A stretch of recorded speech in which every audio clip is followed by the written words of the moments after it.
You don't think thoughts. Thoughts think you. Buddhist perspective. Chapter 1. You never chose your thoughts. Have you ever stopped to truly consider who is thinking your thoughts? It sounds like a strange question because we always say, "I think this," or "I had a thought." But what if that is not exactly how it works? What if thoughts are not something you produce, but something that simply appears? Take a moment right now. Just pause and wait. Can you decide what your very next thought will be? Try to pick it. You will find that you cannot. A thought simply arises. It comes from somewhere unknown, and then it is just there. You do not ask for it. You do not choose it. It just shows up. Centuries ago, the Buddha taught something profound about this. He said, "All phenomena are preceded by mind." This means that before anything takes form, before any feeling, any action, or any experience, the mind is already in motion. It is already generating. Modern science, in a surprising way, mirrors this ancient wisdom. Scientists like Benjamin Libet conducted experiments that showed brain activity begins before a person consciously decides to do something. The brain is already moving, already preparing, before you feel like you have made a choice. So, if thoughts just appear, and if brain activity starts before you decide, then who is this you that claims ownership? Often, the I we refer to is just a voice inside our head, a kind of internal narrator that quickly steps in and says, "Oh, I thought that." But that statement itself, "I thought this," is just another thought that has appeared. Think of it like this. A news reporter arrives late to a scene. The event has already happened. The story has already unfolded. But the reporter then stands in front of the camera and says, "I am reporting this story." They are presenting the news as if they created it, as if they were there from the very beginning, even though they arrived after the fact. In a similar way, the sense of a thinker, of an I who is doing the thinking, often comes after the thought has already arisen, not before it. What we call you in this context is largely a habit of mind. From the time we were very young, we were taught to identify with our thoughts. Our parents, our teachers, society, they all told us, "That's your thought. What are you thinking?" This constant reinforcement led us to believe that we are the source, the owner, of every single thought that passes through our mind. It became a deeply ingrained pattern. But the Buddha offered a different perspective, a truly liberating one. In one of his core teachings, the Anatalakkhana Sutta, he pointed directly to this illusion. He said, "This is not mine. This I am not. This is not myself." He was not just talking about our physical body, or our feelings, or our perceptions. He was speaking directly to the very process of thinking itself. He was inviting us to see that the thoughts arising within us are not inherently ours, and the sense of a permanent I that owns them is not what it seems. They are simply phenomena, arising and passing, just like everything else. Chapter 2. Most thoughts are not kind or true. Observe your own mind for a moment. You will likely find that many thoughts are not kind. Many are not even true. Our mind has a tendency to create fear, to judge others, and to crave things we do not have. It is a busy place, always generating. Many of these thoughts are not born from wisdom or clear insight. They are reactive. They arise from what Buddhism calls the three poisons or three roots of unwholesomeness: lobha, which is greed or craving; dosa, which is anger or aversion; and moha, which is delusion or ignorance. Consider this. When you feel a strong emotion, like sadness, do you truly feel like you are actively thinking sad thoughts? Or does it feel more like sadness itself has taken over, and it is thinking through you? When deep sadness arises, we do not consciously decide to form thoughts about its reasons. Sadness can flood the mind, and the thoughts that follow are simply expressions of that sadness, not choices we make. The sadness itself becomes the active agent, and it thinks its way through us. This constant stream of thinking also serves a purpose. It can be a subtle way to hide pain, a way to avoid feeling what is truly happening inside us. For instance, someone who constantly worries about the future or endlessly analyzes past conversations might be using this mental activity to avoid a deeper, perhaps uncomfortable feeling they have not yet faced. Sigmund Freud, a well-known psychologist, described this as a defense mechanism. It is the mind's way of protecting itself from distress, from truths it finds difficult to confront directly. Instead of facing a painful emotion, the mind creates a distraction through overthinking or analyzing.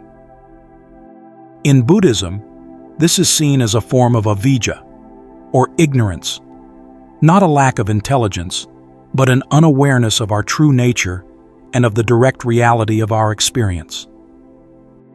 We think too much, not because we are wise, but because we are trying to avoid simply being with a feeling. We tend to believe our thoughts strongly because they sound like our own voice. They are familiar. They feel personal. This familiarity gives them a strong sense of truth. But familiarity does not mean something is true or helpful. A story you have told yourself many times, even if not accurate, starts to feel real.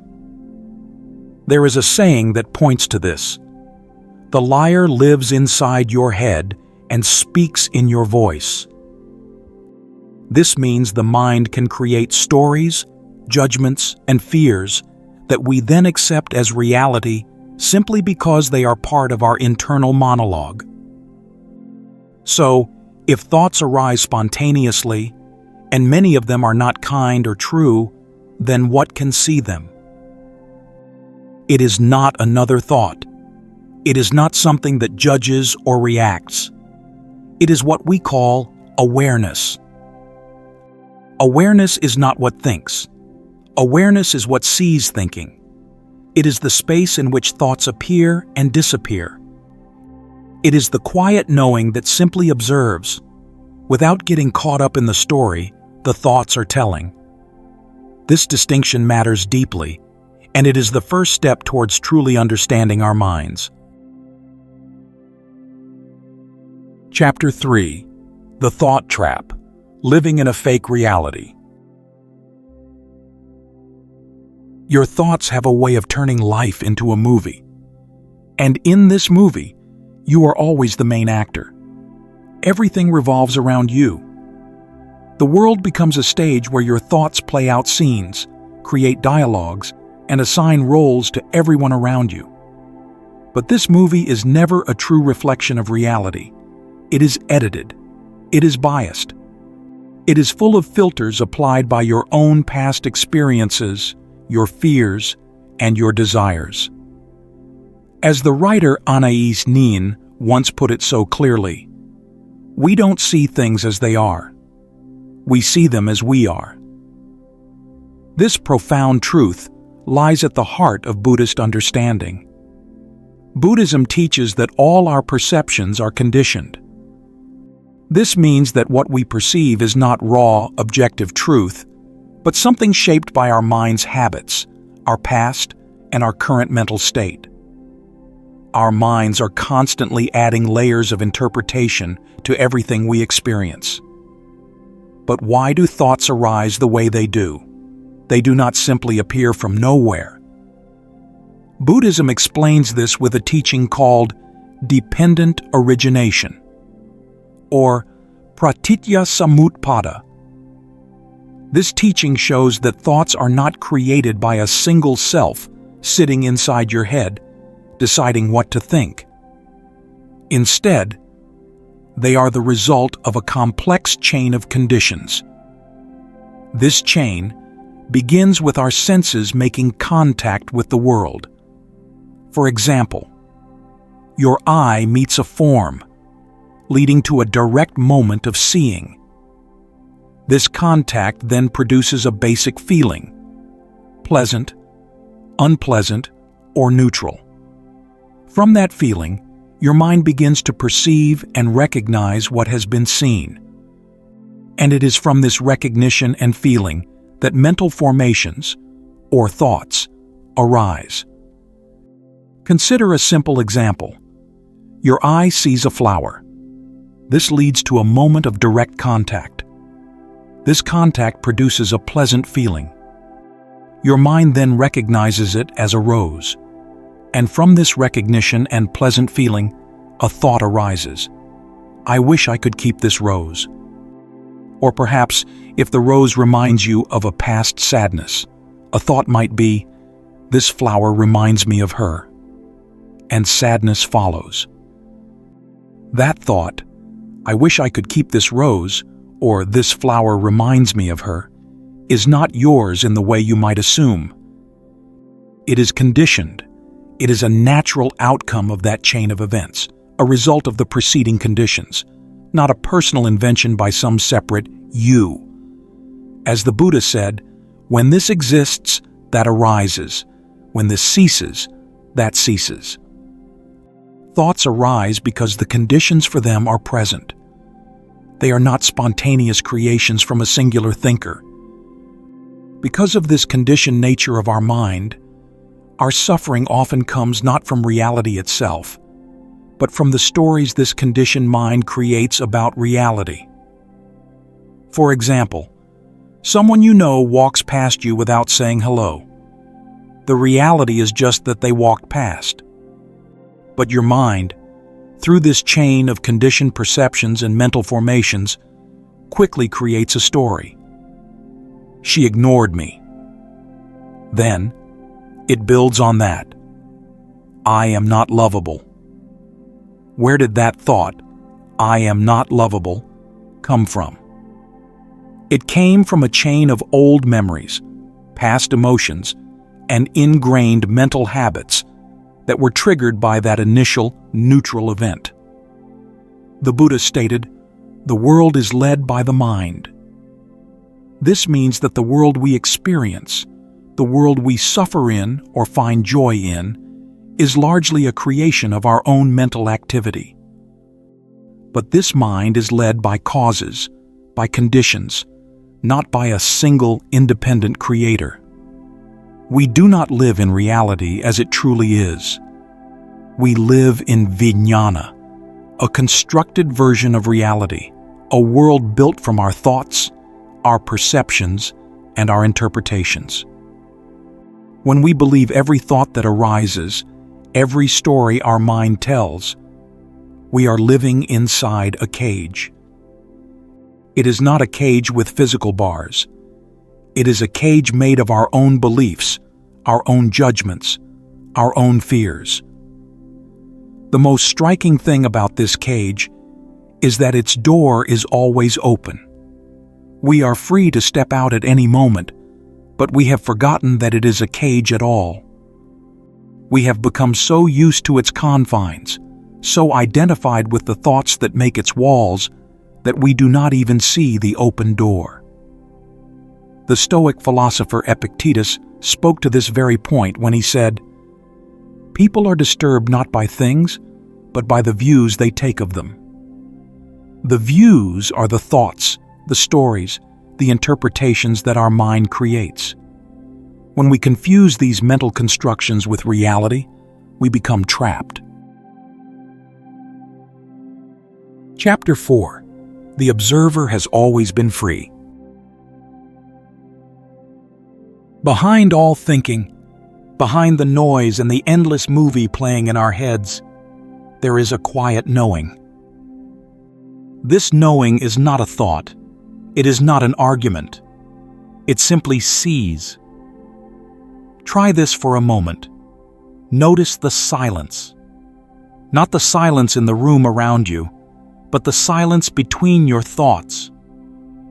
It is always there, always present, even when thoughts are active.